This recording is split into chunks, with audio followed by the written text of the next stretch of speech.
Hello everyone. Today I am going to discuss the second part of the revision of light chapter of class 10.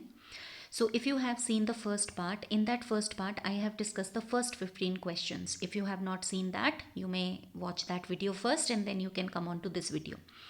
So today I am going to discuss few questions of this quick revision series. This is part 2.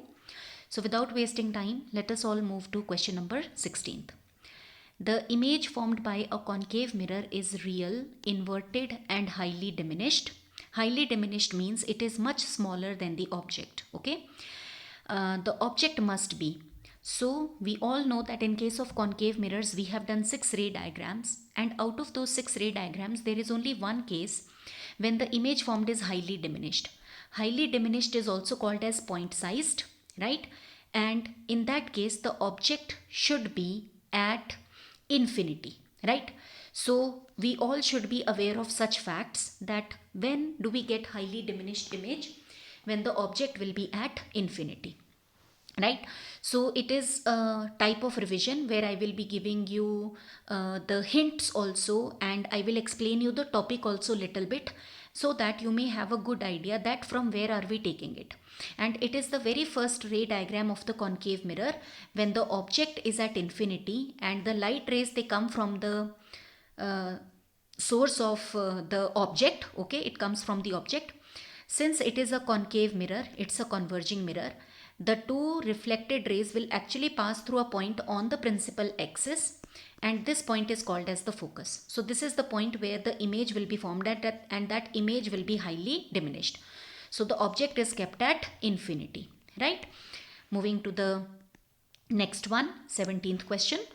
The angle of incidence for a ray of light passing through the center of curvature of a concave mirror. So suppose that this is a concave mirror and this is the pole. Here is center of curvature and here we have the focus. So they are saying that if we have an incident ray of light which passes through the center of curvature, right? So what that angle of incidence is going to be for it. Now suppose at this point where it is touching the surface of the mirror, I make a tangent. Now just observe it.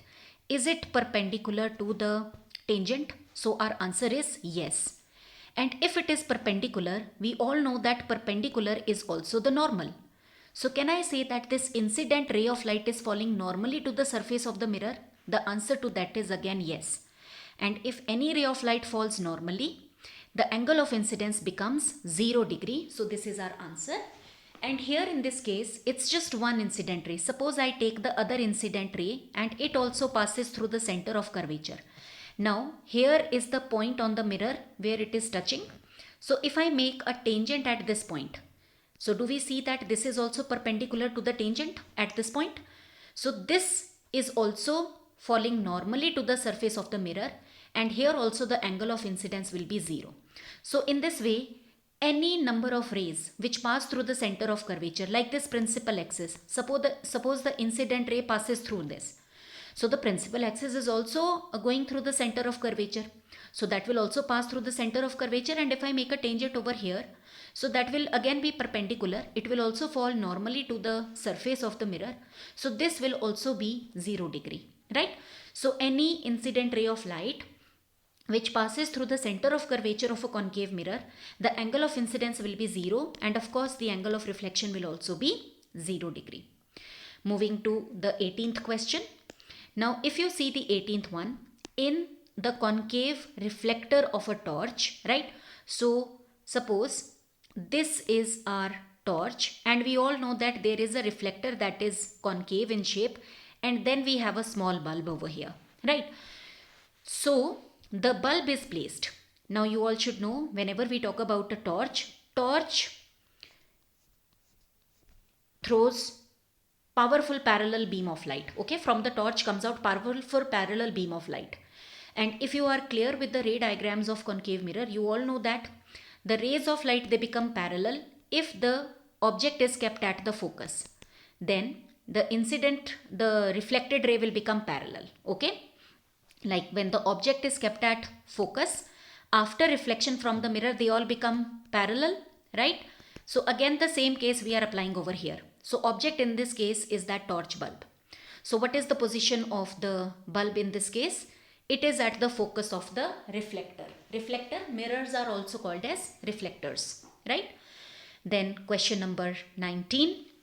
The focal length of a concave mirror is 2.5 centimeter. That is P to F distance is 2.5. That is focal length, and radius will be of course 5 centimeter. In order to use this concave mirror as a dentist's mirror, the distance of the tooth from the mirror, tooth is the object, okay, should be, now the dentist want to see the virtual image of this tooth, not only virtual but it should be enlarged. Now just go back to the ray diagram and check it out, which is that case where the image formed is virtual as well as it is enlarged. So that is only one case of a concave mirror when the image formed is virtual.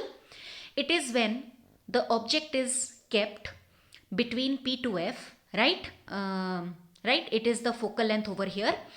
So it is between P to F and less than the focal length. So if 2.5 centimeter, it means that will be focus. Object is kept at focus, that is the tooth is at focus. So image will be real and highly magnified. We do not want that. That is wrong. Then 1.5. Yes, I think it can be the answer because it is less than the focal length. 4.5. I don't think this is the answer because 4.5 means that it is between F and C. And if the object is kept between F and C, the image would be formed beyond C. It will be real and magnified. So real means that it will be inverted, right? And 3.5 is also between C and F. Again, it will be formed beyond C, which would be real. Real means that it would be inverted and it would be magnified. So the answer is B part over here, right? The object should be kept at a distance less than the focal length. Moving to the 20th question. A concave mirror has a focal length of 25 centimeter. So focal length is 25. It means radius is 50 centimeter, right? At which of the following distance should a person hold his face from this concave mirror so that it may act as a shaving mirror, right? So the person wants to see the image in the mirror. Obviously the image should be virtual and it should be enlarged, right? So that the person can see the face very clearly. So should the face be at 45? I don't think so, because 45 means it is between F and C. The image would be formed beyond C and it would be real and magnified. Real means that it will become inverted. So this is not the correct one. 20 centimeter, I think 20 centimeter is correct because it is less than the focal length. Image would be virtual and enlarged. Let us focus on the other parts also. 25 means the face would be kept at focus. So image would be formed at infinity. Again, it would be real and highly magnified. Real means that it will be inverted. Okay. 30 centimeter means that it would be beyond, between C and F. So again, in this case, the image would be formed beyond C and it would be real and magnified. Real means that it will be inverted. So, but we want the image to be virtual. Okay. So virtual is erect, that's why. So B option is correct one. Moving to 21st question. An object is placed at the following distances from a concave mirror of focal length 15 centimeter. So what is the focal length? 15 centimeter. It means radius is at 30 centimeter. Right everyone? Turn by turn. So first it is kept at 35. 35 means beyond C. Okay. Then it is kept at 30. 30 means that it is at C. Radius of curvature means center of curvature. Then it is kept at 20 centimeter. 20 centimeter means that it will be between C and F. And 10 centimeter means that it is less than the focal length, that is between P and F. Okay. So which position of the object will produce magnified real image? It should be magnified and it should be real. I think it should be 20 centimeter. When the object is between between C and F, the image becomes magnified and real because it is formed beyond C. Then second, a magnified virtual image. So virtual image is coming now, we need not think because we are taking a concave mirror. So in case of a concave mirror, virtual image is only formed when the object is kept between P and F. So this would be 10 centimeter. A diminished real image. Diminish. Remember, it's not highly diminish, it's just diminish. So diminish image is formed, which is real, when the object is kept beyond C, that is 35 centimeter. Now it would be formed between C and F. Image would be formed between C and F, but the object would be kept beyond C, 35. An image of the same size as that of the object. Like we need not think for the virtual image. We need not think for the same size of the object. It would be kept at C. So it's a good question. I hope you have understood it.